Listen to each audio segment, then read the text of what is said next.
Before you take that next sip from your borehole, I need to share something that might shock you. Did you know that 6 out of 10 boreholes in Kenya have water that's technically not safe to drink?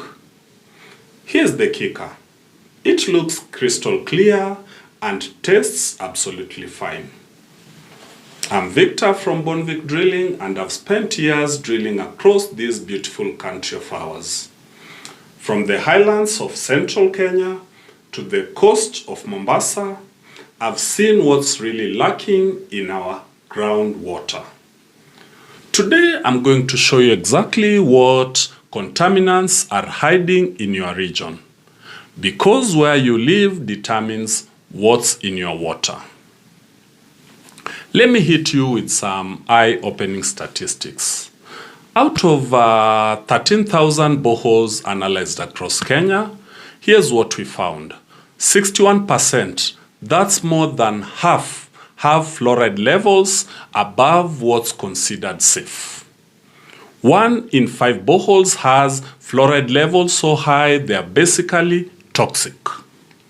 But here's what makes this fascinating and a bit scary. These problems aren't random. They follow our geography like a roadmap. If you live near Rift Valley, you've got fluoride issues. Coastal resident, salty water is creeping in your fresh water.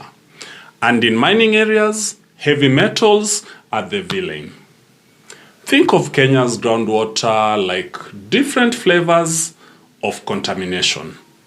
Each region has its own specialty. And just like you wouldn't expect to find snow in Malindi, you can predict what's contaminating water based purely on where you are. Let's start with the contamination tour in the Rift Valley. That's the fluoride capital of East Africa. Picture this. You live in Nakuru, Naivasha, or anywhere along our beautiful Rift Valley.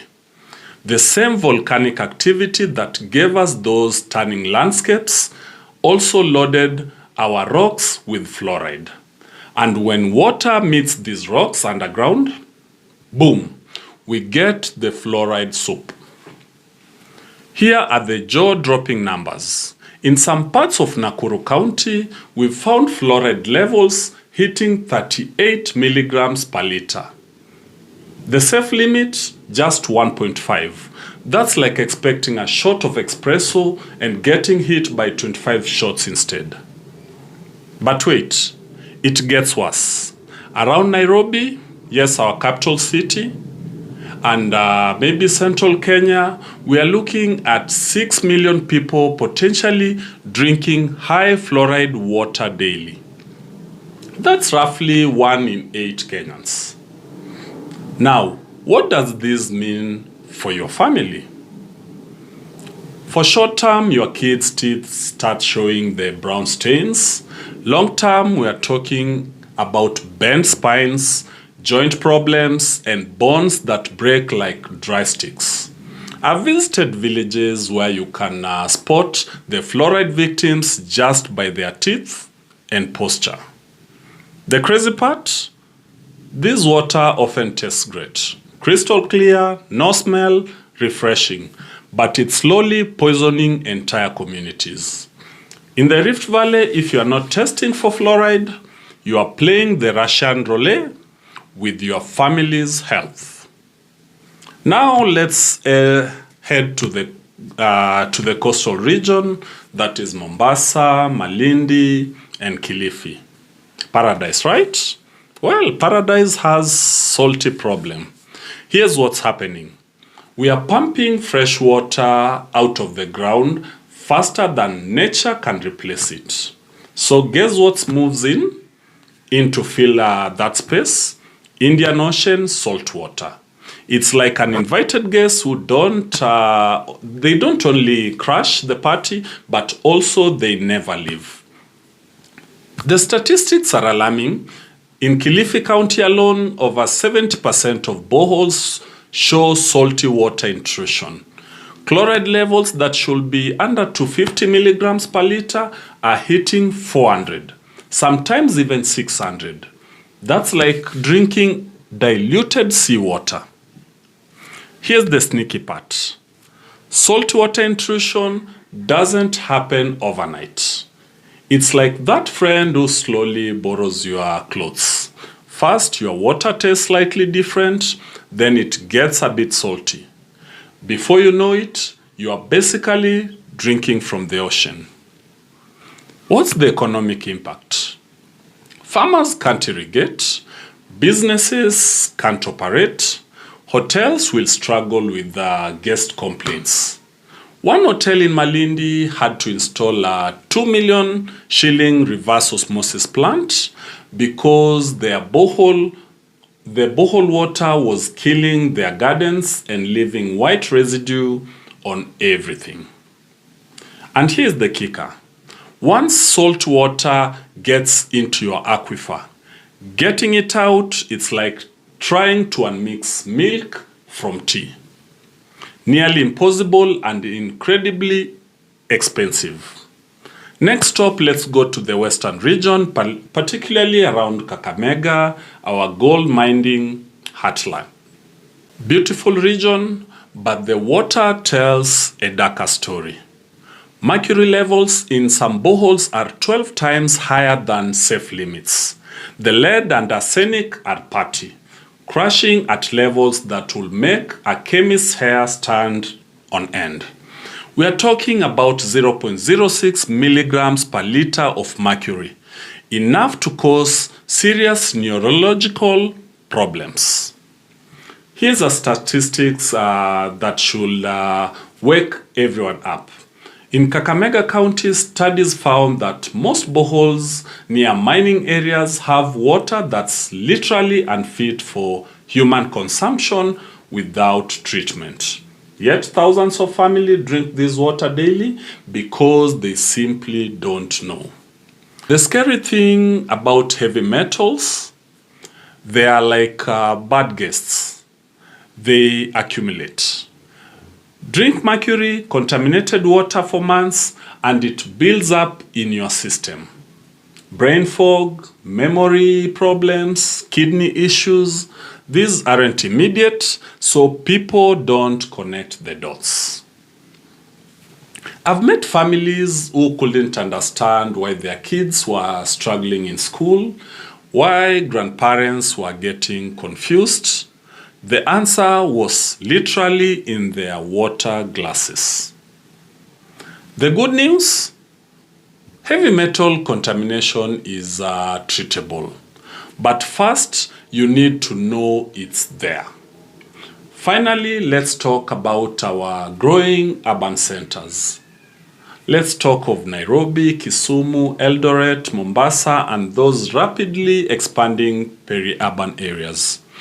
Urban contamination is like a different beast entirely. We are dealing with E. coli levels hitting 195 colony, forming units per 100 milliliters. The safe level, 0. Nitrate levels are through to the roof. Some areas showing 163 milligrams per liter when 50 is already considered dangerous. Why? Because pit latrines and septic systems are basically having conversations with our boreholes underground. Here's a stat that might surprise you. In Nairobi's informal settlements, 87% of boreholes show bacterial contamination during the rainy season. That's 9 out of 10 water sources that could make your family seriously ill. The health impact is immediate and brutal. Diarrhea, typhoid, cholera. These aren't historical diseases. They are current realities for families drinking contaminated borehole water. But here's what really scares about nitrates. They cause the blue baby syndrome in infants. Especially babies can't get enough oxygen because nitrates interfere with their blood chemistry. It's fatal if not treated quickly.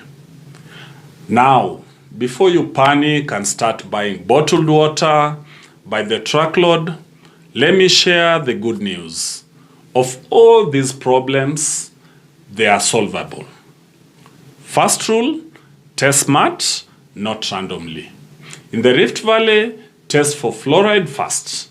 Coastal areas, check for salt content. Mining regions, heavy metal screening is non-negotiable. Urban areas also check for bacteria and nitrates, which should be your priority. Treatment isn't one size fits all either. Fluoride needs bone char or aluminium oxide filters.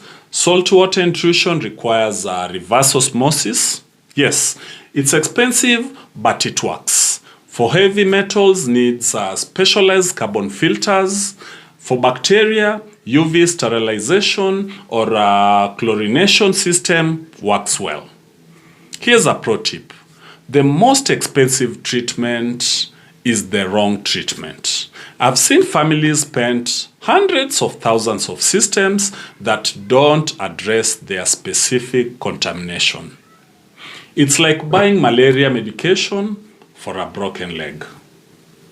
So, here's your homework. Know your region's contamination signature. Make sure you test accordingly, treat specifically, and monitor regularly. At Bonvic Drilling, we don't just drill holes in the ground, we provide region-specific water solutions. We understand Kenya geology because we've literally been through the mud in every county. Whether you are dealing with the Rift Valley fluoride, maybe the coastal region salt intrusion, or the mining heavy metals, or urban bacteria, we've got the experience and solutions to keep your family safe. Don't gamble with your family's health. Make sure you contact us today for a professional consultation that's based on your specific location and geological risks.